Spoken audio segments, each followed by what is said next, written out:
Shalom, nama saya Stephen Christopher Liko. Saya kelas 11, mata pelajaran agama Kristen. Saya dari SMA Negeri 3 Sumbawa. Saya akan membaca renungan Kolose 2 ayat 7. Hendaklah kamu berakar di dalam Dia dan dibangun di atas Dia. Hendaklah kamu bertambah teguh dalam iman yang telah diajarkan kepadamu, dan hendaklah hatimu melimpah dengan syukur. Berakar berarti tertancap ke dalam tanah untuk mencari bahan makanan dan atau untuk mengokohkan dirinya untuk menghadapi hantaman angin. Manusia berakar dalam Yesus berarti kita makin dalam memahami dan meneladani Yesus dalam hidup kita sebagai sumber kekuatan hidup kita. Juga semakin menguatkan dan mengokohkan kehidupan kita untuk menghadapi segala hantaman angin kencang yang hendak menumbangkan hidup kita. Perikop yang kita baca hari ini ditujukan kepada orang yang telah menerima Kristus. Bila kita telah menerimanya, maka ada satu nasihat untuk kita, yaitu hendaklah hidupmu berakar di dalam Dia. Hidupmu berarti berjalan, bertindak, bertingkah laku dan membawa diri kita selalu di dalam Kristus.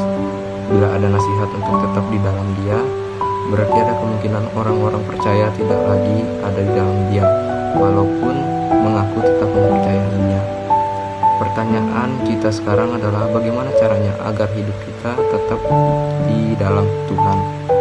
Pertama, hendaklah kamu berakar di dalam Dia seperti tanaman. Kita adalah organisme hidup yang menyerap segala kekayaan dan kemuliaan Kristus sehingga kita bisa bertumbuh. Berakar berarti kita menancapkan sepenuhnya hidup kita di dalam kehidupan Kristus.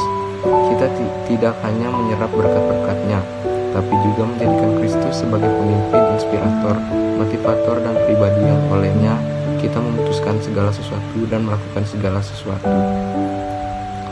Kedua, hendaklah kamu dibangun di atas Dia. Kristus adalah fondasi tempat kita menancapkan segala pilar yang menopang kehidupan.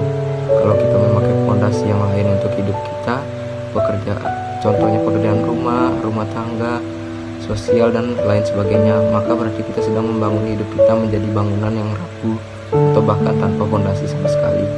Ketiga, hendaklah hidup kita semakin bertambah teguh dalam iman dan percaya bahwa Yesus sanggup memulihkan apapun keadaan kita. Alkitab berkata, mintalah maka akan diberi, berserulah kepada Tuhan maka Ia akan mendengarkan kita. Tangan Tuhan tidak kurang panjang untuk menyelamatkan dan Dia mendengarkan setiap doa kita. Ketika kita datang merendahkan diri di hadapan Tuhan, itu sebabnya Ayub berkata, aku tahu Engkau sanggup melakukan segala sesuatu, dan bahwa tidak ada rencana Tuhan yang gagal dalam hidup kita. Di saat kita lemah, Alkitab berkata, di saat itu kita akan dikuatkan asalkan kita tetap bersama Yesus. Jika kita sudah mengangkat tangan terhadap setiap persoalan yang sedang kita hadapi dan berserah penuh kepada Yesus, maka saat itulah Tuhan akan turun tangan dan menyelesaikan semuanya. Rencana Tuhan tidak pernah gagal bagi kita orang percaya. Orang lain bisa menilai kita gagal sia-sia, tetapi waktu kita tetap percaya, maka rencana Tuhan itu tidak pernah gagal bagi kita. Keempat, hendaklah hati kita melimpah dengan syukur.